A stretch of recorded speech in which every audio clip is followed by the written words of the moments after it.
भारत छोड़ो आंदोलन द्वितीय विश्वयुद्ध के समय 8 अगस्त 1942 को आरंभ किया गया था। यह एक आंदोलन था जिसका लक्ष्य भारत से ब्रिटिश साम्राज्य को समाप्त करना था। यह आंदोलन महात्मा गांधी द्वारा अखिल भारतीय कांग्रेस समिति के मुंबई अधिवेशन में शुरू किया गया था। ये भारतीय स्वतंत्रता संग्राम के दौरान विश्वविख्यात काकोरी कांड के ठीक 17 साल बाद 8 अगस्त सन 1942 को गांधी जी के आह्वान पर समूचे देश में एक साथ आरंभ हुआ। ये भारत को तुरंत आज़ाद करने के लिए अंग्रेजी शासन के विरुद्ध एक सविनय अवज्ञा आंदोलन था। क्रिप्स मिशन की विफलता के बाद महात्मा गांधी ने ब्रिटिश शासन के खिलाफ अपना तीसरा बड़ा आंदोलन छेड़ने का फैसला लिया। 8 अगस्त 1942 की शाम को ही में अखिल भारतीय कांग्रेस कमेटी के बंबई सत्र में अंग्रेजों भारत छोड़ो का नाम दिया गया था। हालांकि गांधी जी को फौरन गिरफ्तार कर लिया गया था, लेकिन देश भर के युवा कार्यकर्ता हड़तालों और तोड़फोड़ की कार्यवाहियों के जरिए आंदोलन चलाते रहे। कांग्रेस में जयप्रकाश नारायण जैसे समाजवादी सदस्य भूमिगत प्रतिरोधी गतिविधियों में सबसे ज्यादा सक्रिय थे। पश्चिम में सतारा और पूर्व में मेदिनीपुर जैसे कई जिलों में स्वतंत्र सरकार, प्रतिसरकार की स्थापना कर दी गई थी। अंग्रेजों ने आंदोलन के प्रति काफी सख्त रवैया अपनाया, फिर भी इस विद्रोह को दबाने में सरकार को साल भर से ज्यादा समय लग गया।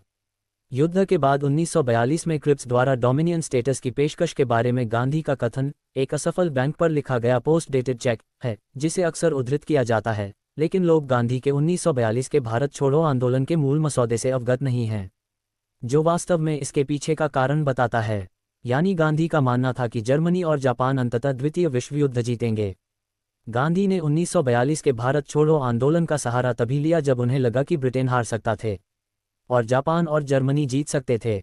उस समय जर्मनी और इटली की धुरी शक्तियां अधिकांश यूरोप पर नियंत्रण कर रही थीं, उत्तरी अफ्रीका में पैठ बना रही थीं और सोवियत संघ के प्रमुख शहरों को घेरने की प्रक्रिया में थीं।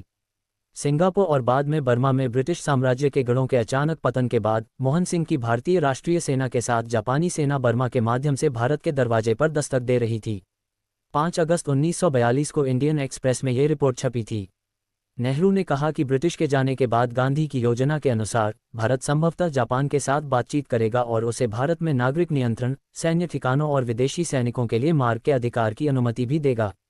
विदेशी सैनिकों में स्वचालित रूप से सभी धुरी राष्ट्रों के सैनिक शामिल होंगे, यानी यदि आवश्यक हो तो जर्मन और इतालवी भी।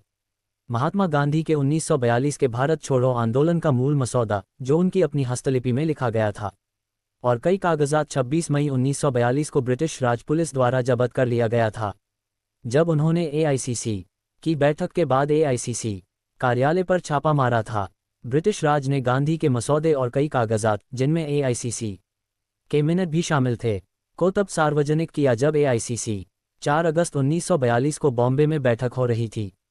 युद्ध के समय ब्रिटिश प्रधानमंत्री मंत्रिमंडल ने गांधी की योजना के बारे में भी चर्चा की कि ब्रिटेन को बाहर निकालकर भारत को जापानी साम्राज्य का उपनिवेश बनाया जाए। असहयोग की नीति। भारत अपनी स्वतंत्रता अपनी अहिंसात्मक शक्ति के आधार पर हासिल करेगा और उसी के बल पर उसे बनाए रखेगा।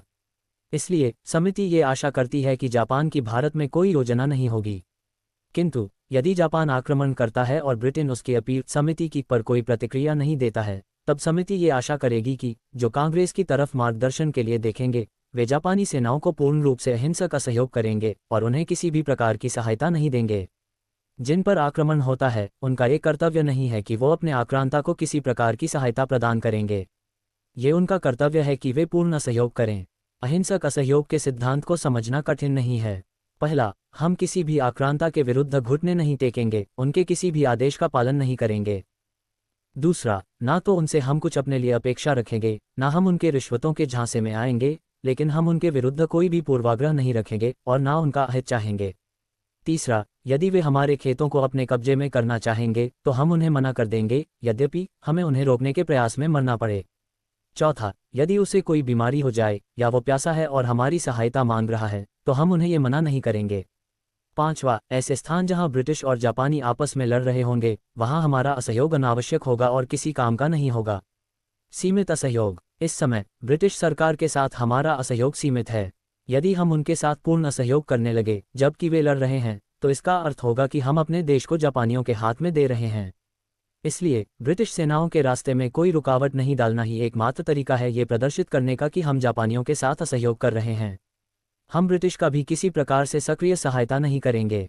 उनके हाल के नज़रिए से यदि हम आकलन करने का प्रयास करें तो उन्हें हमारी किसी भी सहायता की आवश्यकता नहीं है, बस हम उनके मामले में दखल ना दें।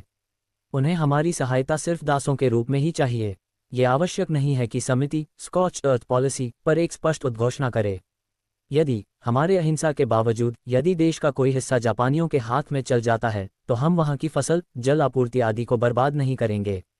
यद्यपि ये मात्र इस कारण से हो कि हम उसको वापस अपने कब्जे में लेने का प्रयास करेंगे। युद्ध के सामानों को बर्बाद करने का मामला अलग है और किन्हीं परिस्थितियों में एक सैन्य आवश्यकता हो सकती है, किंतु ये कांग्रेस की नीति नहीं हो सकती कि वो ऐसी चीज़ों को बर्बाद करे जो आम जन की है या उनके लिए उपयोगी है। धन्यवाद।